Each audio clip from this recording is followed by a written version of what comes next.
Хоёрхан хонхот санчихдаа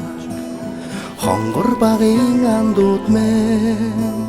20 жил өнгөрсөн ч нэг гэсэн сэтгэл мэн насан туршдаа мартамгүй гинэн цайлган үерхэл минь насаараа бисен үгийлэх нэг ангийнхан мэн Салхтаа санчихдаа ойхон багын андууд минь урсах цаг хугацаанд нэг гэсэн сэтгэл минь